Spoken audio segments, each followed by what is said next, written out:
Olá a todos, muito bom falar aqui para vocês sobre um tema fundamental que o Espiritismo nos coloca de importância vital na nossa vida, que é a caridade.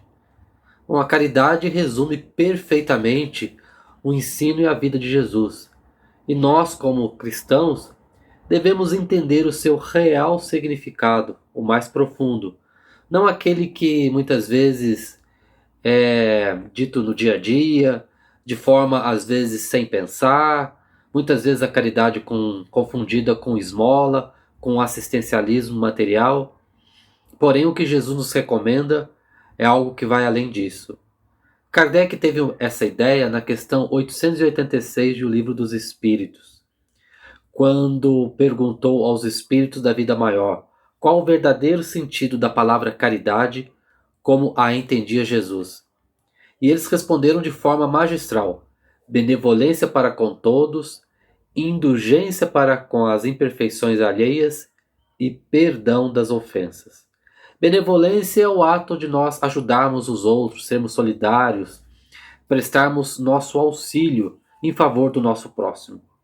Muitas vezes se acha que caridade é apenas isso, mas não, é também indulgência, que tem a ver com tolerância, com a nossa capacidade de compreendermos e de aceitarmos os defeitos alheios da mesma forma como queremos que os nossos defeitos e limitações sejam aceitos.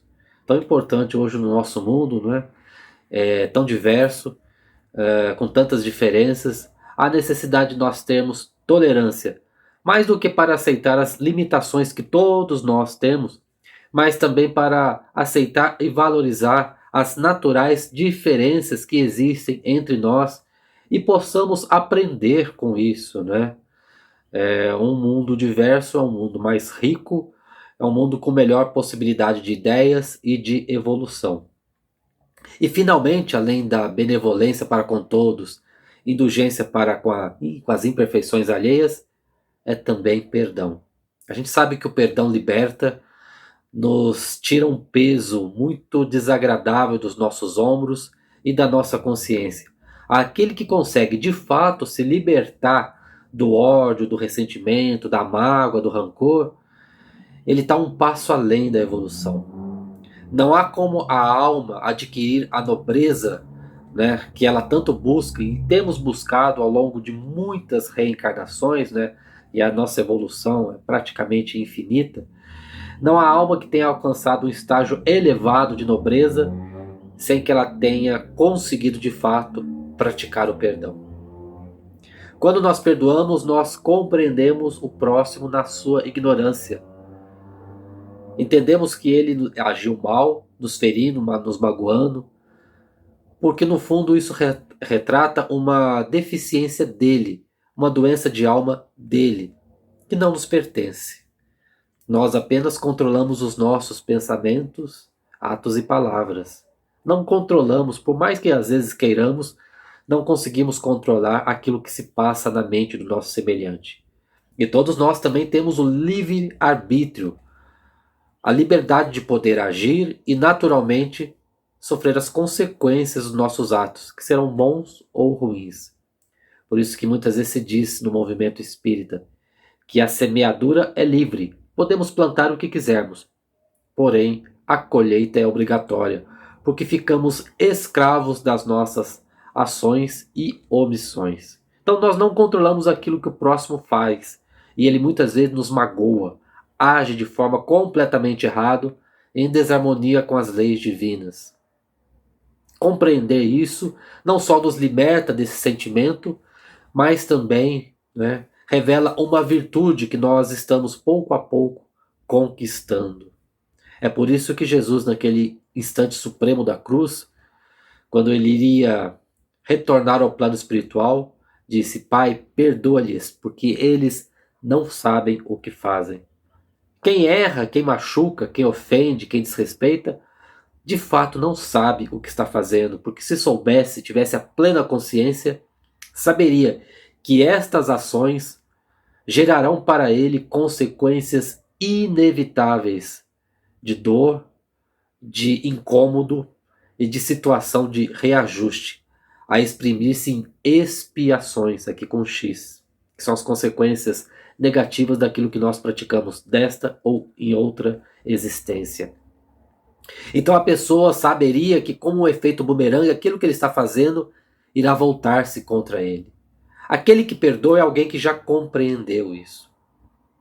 Por isso que caridade não é apenas a benevolência, o ato solidário necessário de um ser em relação ao outro. É também tolerância, indulgência e perdão. A caridade é tão importante que Paulo apóstolo nos deixou uma das páginas mais bonitas contidas no Novo Testamento, na sua famosa carta aos Coríntios, no capítulo 13, versículos 1 a 7 e depois 13, em que ele diz que ainda que ele falasse todas as línguas do mundo, e até mesmo a língua dos anjos, porém, se ele não tivesse caridade, seria como um metal que soa, ou como um sino que tine, quer dizer, de nada valeria. E se ele tivesse o dom da profecia, a capacidade de conhecer todos os mistérios do universo e tudo o que se pode saber, e se tivesse toda a fé a ponto de transportar os montes, porém, se não tivesse caridade, de nada seria. E que ele fosse capaz, ainda assim, de distribuir os seus bens para sustento dos pobres, e até entregar o seu corpo para ser queimado.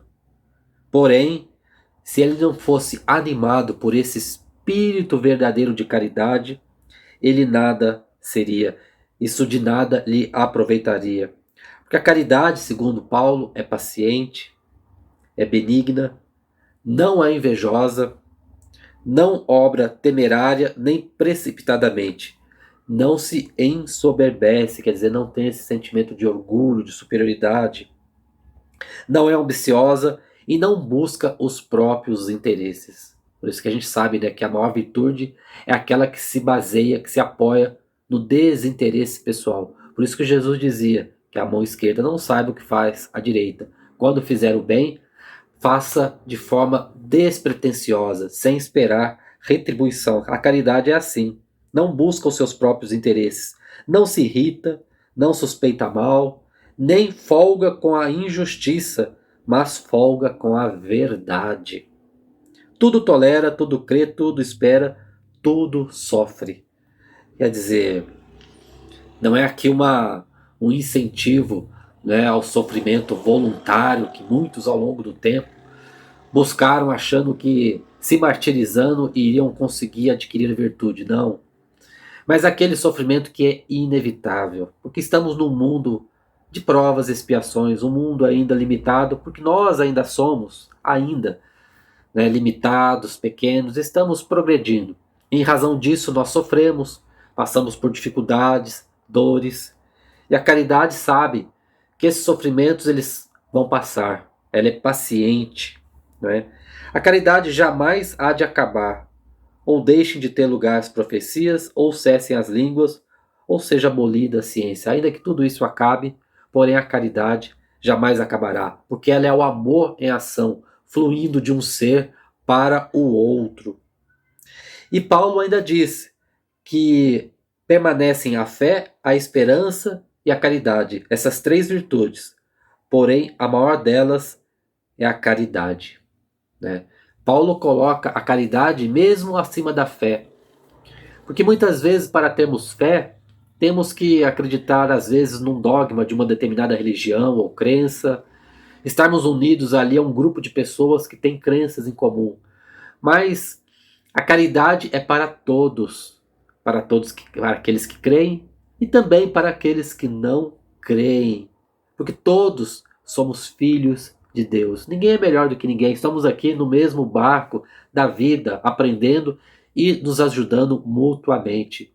E a caridade nesse sentido da benevolência, tolerância e o perdão, essas três virtudes, elas podem ser praticadas por qualquer pessoa. Por isso que sem a caridade não há salvação, quer dizer, não há como nós evoluirmos, atingirmos a plenitude do ser, cumprindo, né, a recomendação de Jesus, sede perfeitos, como perfeito é o vosso Pai Celestial. É claro que nós nunca atingiremos a perfeição de Deus, mas nós podemos buscar a excelência, buscar fazer o melhor que nós podemos fazer para o nosso semelhante e, como consequência, para nós mesmos, porque é da lei da vida que todo aquele que age no bem receberá a sua recompensa espiritual. Mas não que saber disso deve nos levar a um pensamento mesquinho de fazer o bem esperando retribuição. Não. Conhecer as leis da vida é uma coisa, e essas mesmas leis indicam que nós devemos fazer o bem de forma desinteressada. É essa a verdadeira caridade, né? Que é humilde, que não busca os próprios interesses e que age em favor do nosso semelhante. Outro ponto também muito importante para nós estudarmos é que existiu ao longo de muito tempo, não talvez com essas palavras, mas com esse significado, a máxima: fora da igreja não há salvação. Ou seja, fora daquele conjunto de crenças e dogmas, daquelas orientações muitas vezes ditadas por pessoas que às vezes não tinham as melhores intenções, fora daquilo não haveria salvação. Não, esta máxima, que infelizmente ainda a gente observa, né, em muitas pessoas, ela não é uma máxima genuinamente cristã, porque ela nos afasta um dos outros, ela cria grupos sectários que faz com que as pessoas somente respeitem aquelas que pertencem ao seu mesmo ciclo de crença. Estes seriam seus irmãos e irmãs. Os demais não. Porque os demais, por não seguirem aquela crença, não é? Aquela ideia religiosa, a eles seria destinado o inferno, talvez, um futuro sombrio, e eles se perderiam. Essas almas não teriam mais salvação. Porque a salvação somente estaria naqueles que acreditam na verdade da minha igreja ou da minha crença espiritual. Nada mais distante do pensamento de Jesus. Aliás, Jesus, quando veio ao mundo, ele não fundou nenhuma religião. O cristianismo, né, da sua forma mais ampla, ele floresceu em razão daquelas ideias, daqueles ensinamentos. Mas mesmo os primeiros cristãos, os mártires, por exemplo, não tinham ali uma religião definida. Muitos eram judeus, né, de sua origem, mas que acabaram aderindo a esse pensamento misericordioso e compassivo e manso que o cristianismo nos ensina. Era uma ideia absolutamente revolucionária do ponto de vista espiritual. Judas Iscariotes achava que a revolução seria política, seria militar, e equivocadamente acabou traindo a Jesus. Mas outros compreenderam que Jesus era um líder espiritual, que veio nos trazer verdades que, se praticadas, nos levariam ao reino dos céus, é o reino que consiste, né, no nosso mundo íntimo, não é um lugar geográfico, não é algo assim destinado apenas às almas eleitas, mas àqueles que agem com a consciência tranquila e com a fé no futuro. E Jesus é rei deste reino, que não é deste mundo, que não é material, que não é das coisas naturais do mundo. Mas muitas pessoas, infelizmente, não entenderam. Acabaram ao longo dos séculos criando religiões, sectarismos. Muitos cristãos foram, infelizmente, perseguidos por pertencerem a ramos diferentes da sua interpretação do que foi a mensagem de Jesus. Mesmo pessoas de outras religiões, em outros continentes, também sofreram perseguições. E vice-versa também. Infelizmente, o monopólio da violência por motivos religiosos não existiu ao longo da história apenas no seio do cristianismo, como nós sabemos muito bem disso, porque é algo da natureza humana, ainda atrasada, ainda pequena. Por isso que o Espiritismo não concorda com essa máxima: fora da igreja não há salvação. Muito pelo contrário. E também não apoia uma outra máxima que é parecida à primeira, que seria: fora da verdade não há salvação. Mas quem de nós aqui pode se dizer na posse da verdade? Kardec fala que a verdade só é realmente apercebida e alcançada por espíritos da mais alta estirpe espiritual. Espíritos que já trilharam um caminho muito longo de evolução e alcançaram níveis elevados, que lhes permitem o acesso a esses conhecimentos mais avançados, a essa verdade que poderíamos dizer absoluta. Nós ainda estamos muito longe disso. A ciência nos ajuda a conhecer a verdade do mundo espiritual, e o Espiritismo vem trazer a sua contribuição como revelação espiritual para nós compreendermos as verdades do mundo espiritual. Mas são, digamos, verdades apropriadas ao nosso nível atual.